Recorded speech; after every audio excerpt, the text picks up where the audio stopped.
friends near and far who've come for the bar mitzvah,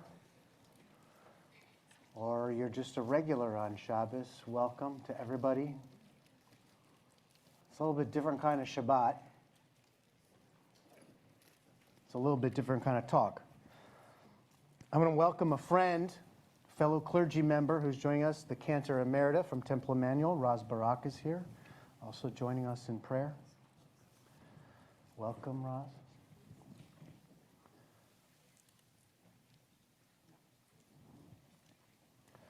So over the past week, I've been overwhelmed, like we all have. I've been on the phone with members of our community. Shira and I have been in contact with family and friends in Israel, and those 1 degree separated from Israel. Our Jewish family has been distraught, dazed, disoriented, and looking for any sense of order in a time of disorder, calm in a time of chaos, solution and resolution in a time of uncertainty. And what I've come to is that we need to talk about what Israel is. We need to talk about why Israel exists and go back over those lessons.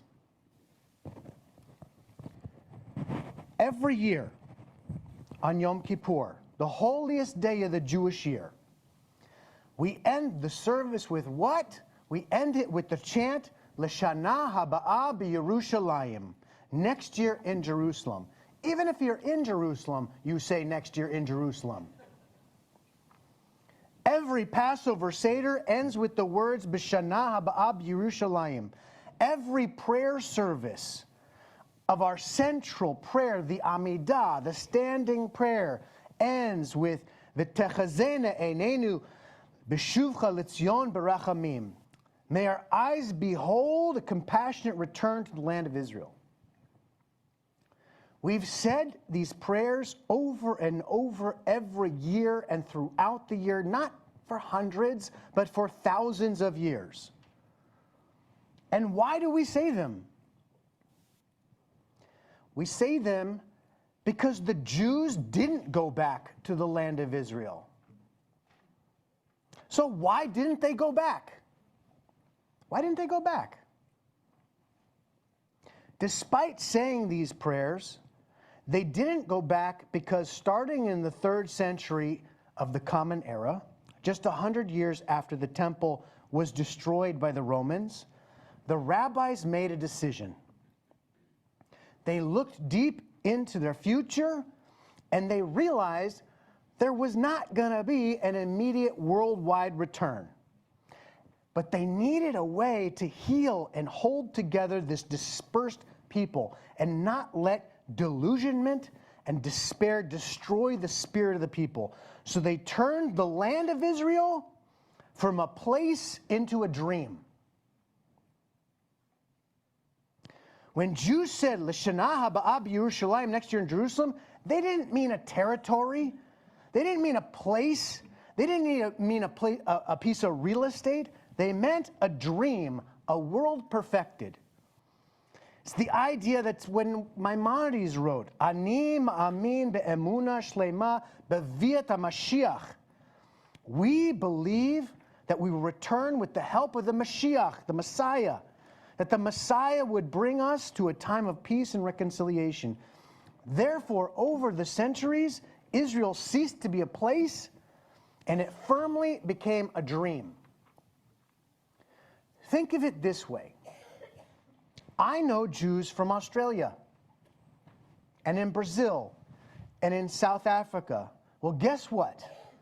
Pesach, Passover, Chag HaAviv, the definitively spring festival, doesn't happen in the spring there.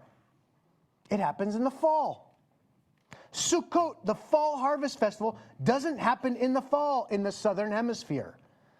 And they still keep the holidays when we do, despite the difference in season. Why? Why?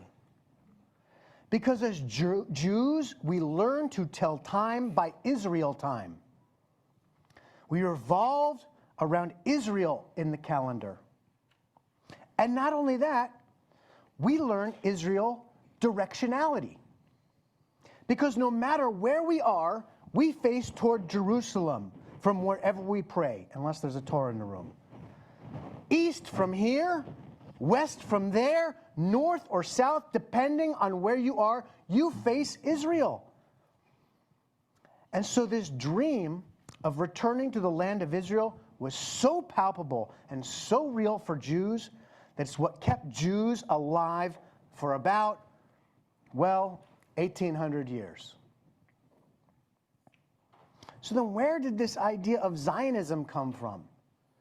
When did this crazy idea come from that we could actually return to our land and return to our place and be a nation in the family of nations?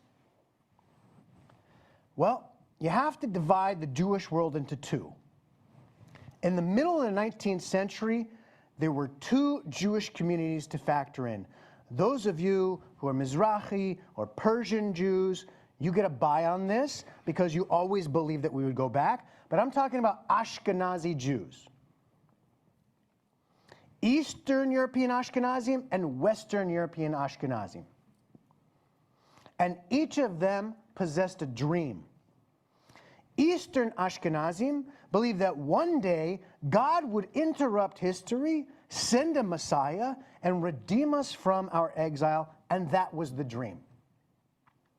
For Western European Jews who were emancipated and left the ghettos by the end of the 18th century, they took off their Streimelach and other religious attire, put aside Yiddish, and learned German and English and French. Western Ashkenazim were putting away their religious customs and taking on Western European customs and assimilated to becoming a part of Western European life. They believed in a different dream, the dream of the Enlightenment, that all men are created equal. We were endowed by our Creator with certain unalienable rights. Jefferson had it perfectly. They believe that we are citizens of these Western European countries and that one day we will be accepted as equals. Eastern European Jews believed in God's Messiah. Western European Jews believed in the Enlightenment. And then, about in the middle of the 19th centuries, both of those dreams were demolished. And Zionism was born out of the wreckage. And we know how it happened because we have the documents. The Eastern European dream began to melt down with the pogroms in Russia, but it really fell apart in April 1903. There was a pogrom in the town of Kishinev, in what was known as Moldavia. What happened there was a familiar story.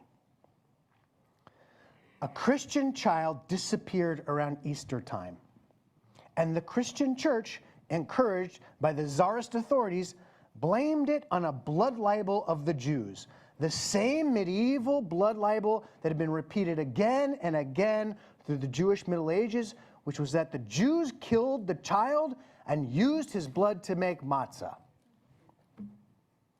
And the Christian community went through the ghetto of Kishinev on a rampage, killing and pillaging and raping and burning and destroying the Jewish community. And this was a shock, even more than usual. It was a shock because it was already the 20th century.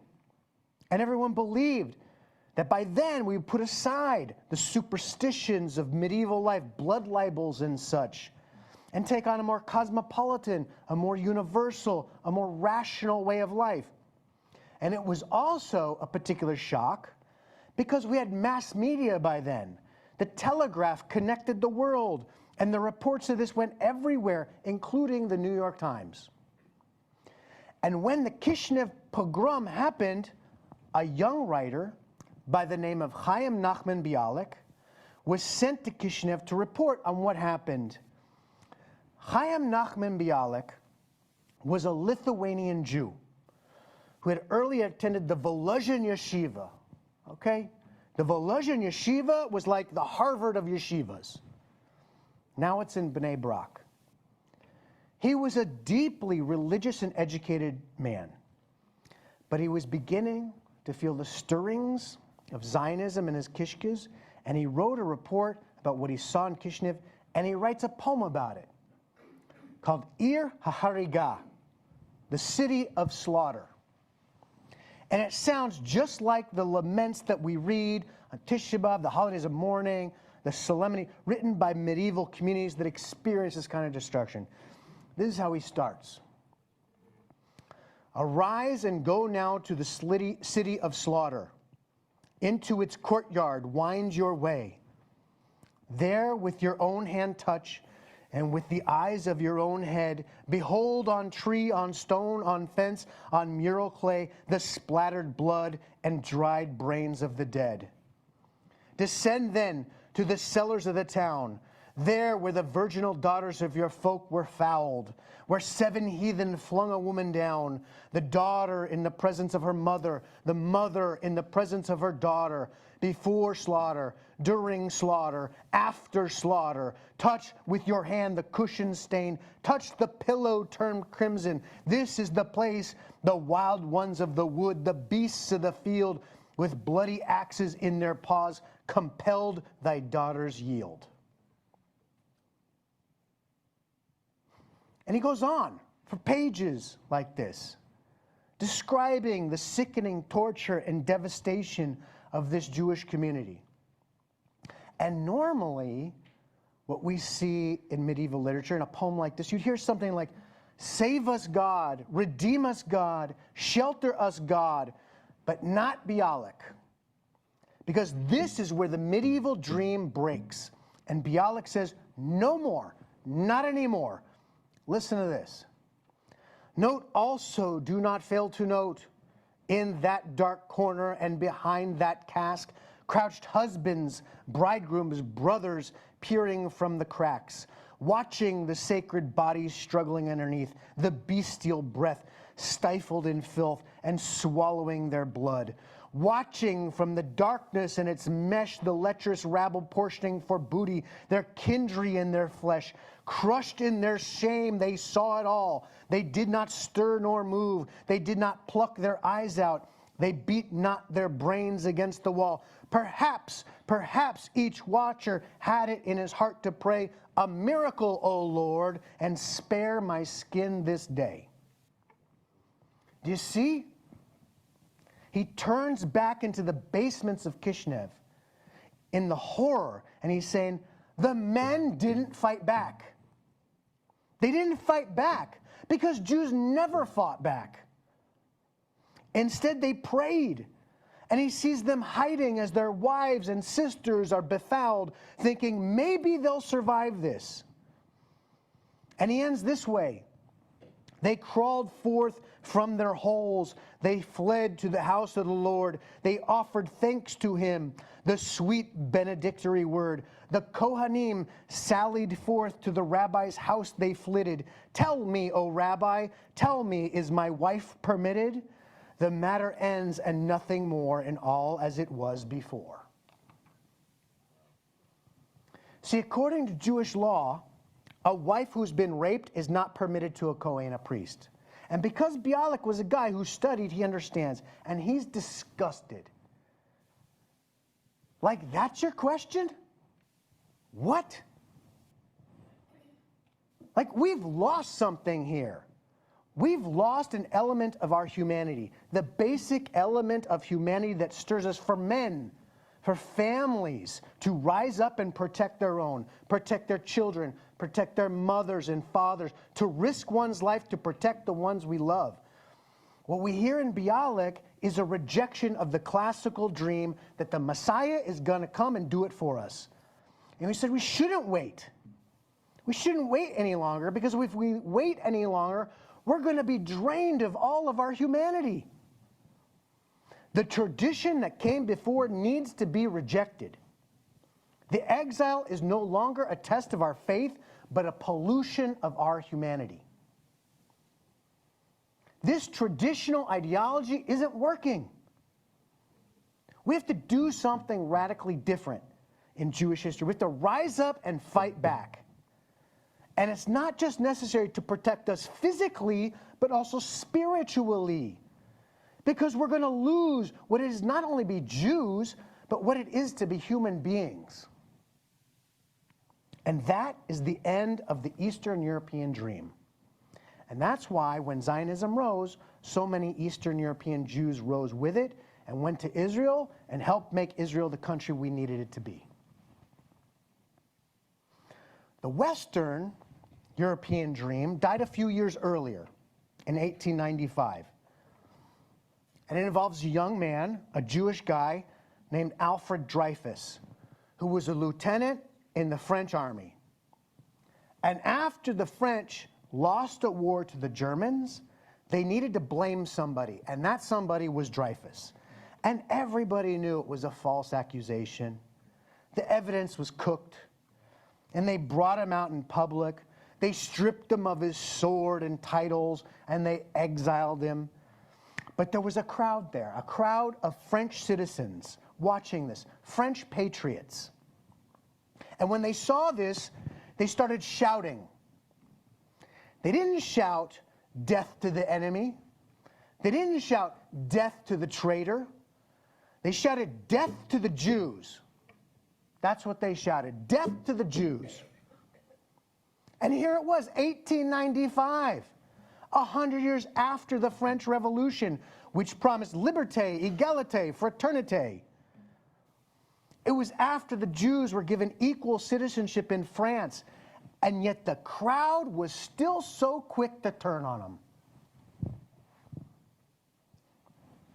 Well, there was a young reporter sent by the Vienna Free Press who happened to be there in Paris in order to write theater reviews and literary reviews and restaurant reviews about French high society.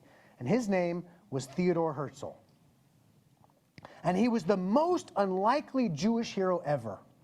He was a completely assimilated secular Jew. He saw himself as Viennese. And he watched this, and he was blown away.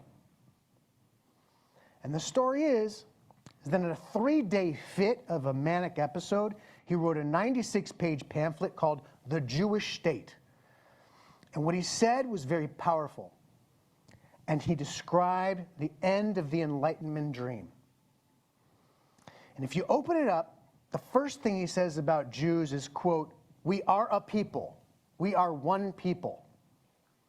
Now, this was already a controversial thing to say. Because at that time, if you were to ask a French Jew on the street what they were, they may not see it that they were one people with the Jews because they were spending every effort not to be a separate people. They wanted to be French or German or Viennese. And here's Herzl saying, no. No matter what we Jews do, we'll always be Jews in their eyes. So we might as well be Jews in our own eyes too. And this is what he writes. "We have honestly endeavored everywhere to merge ourselves in the social life of surrounding communities and to preserve the faith of our fathers. We are not permitted to do so. In vain are we loyal patriots. In vain do we make the same sacrifices of life and property as our fellow citizens. In vain do we strive to increase the fame of our native land in science and art, or her wealth by trade and commerce. In countries we have lived for centuries, we are still cried down as strangers. The majority," he says, "decide who are the strangers. I don't surrender any morality here," he says, "but when it comes to questions between nations, might precedes right." The power and depth of Jew hatred, this latent hatred for Jews, is not going to go anywhere. No matter how nice we are, no matter how European we are, no matter how well we speak French or German or English or Italian, no matter how much we contribute to the outside community, no matter how entrenched in the arts and universities and business and technology we are never going to be fully accepted. In Herzl's diaries, He even predicted the Holocaust, almost to the day. He just thought it was going to start in France.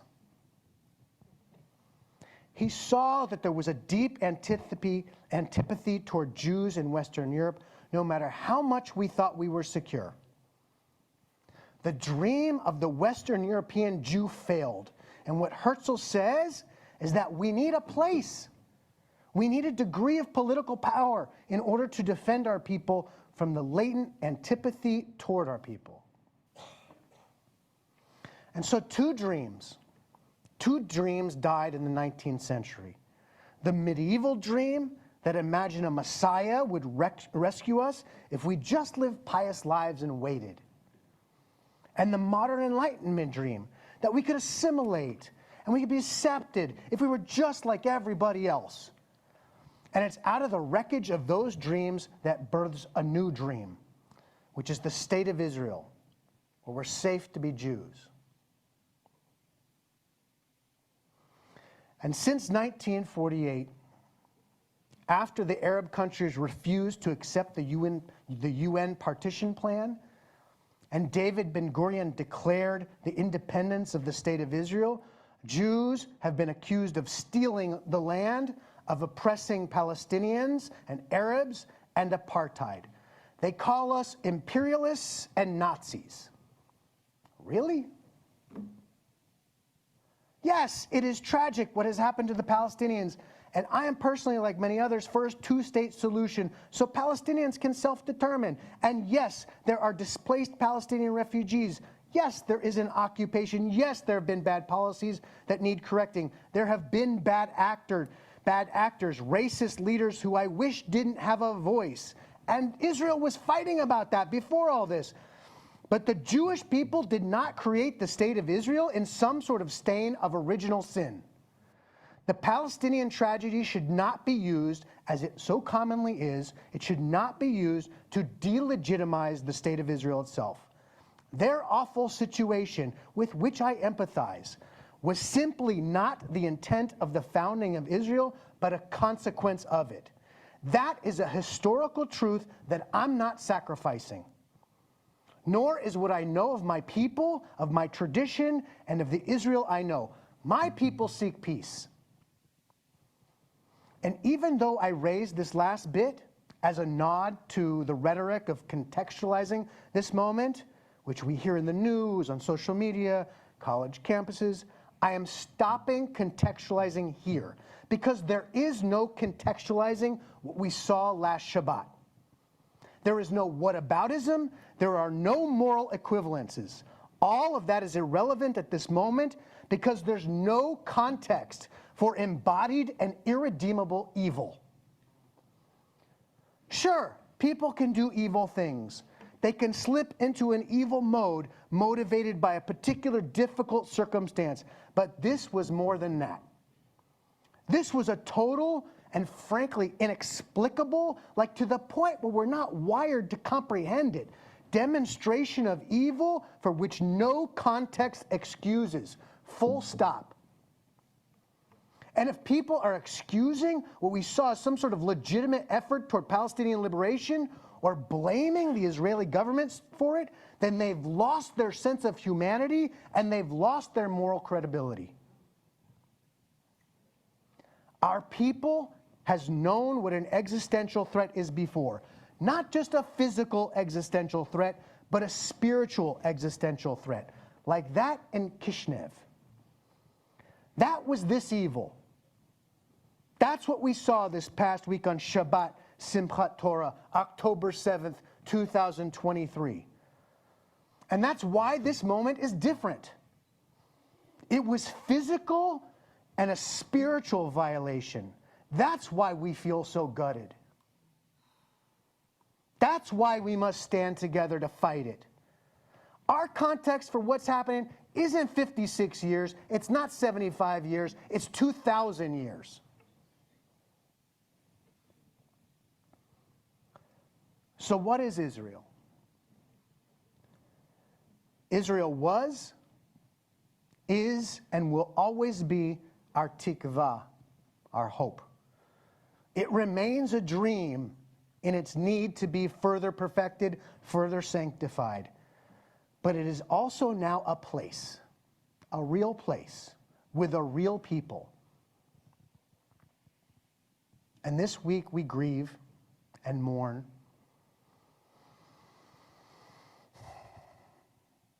We come together, each of us brokenhearted, but we will never lose our hope. Od lo avda tikvatenu, hatikva bat shnot alpayim liot am chofshi bartzenu, Eretz Zion v'Yerushalayim.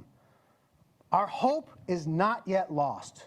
The hope of 2,000 years to be a free people in our land, the land of Zion and Jerusalem.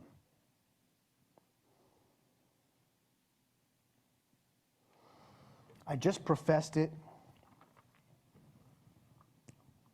but I'm asking you all to stand up and sing it. It's page 448.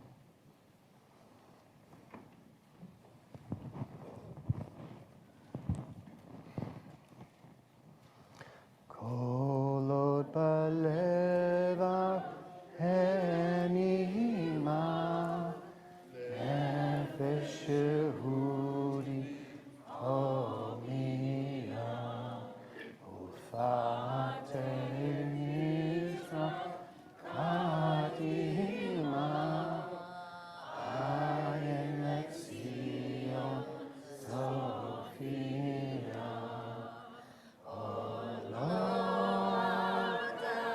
Tikvatenu, hatikva bat shnot alpayim, liatam chofshi be'artzenu, Eretz Zion Yerushalayim, liatam chofshi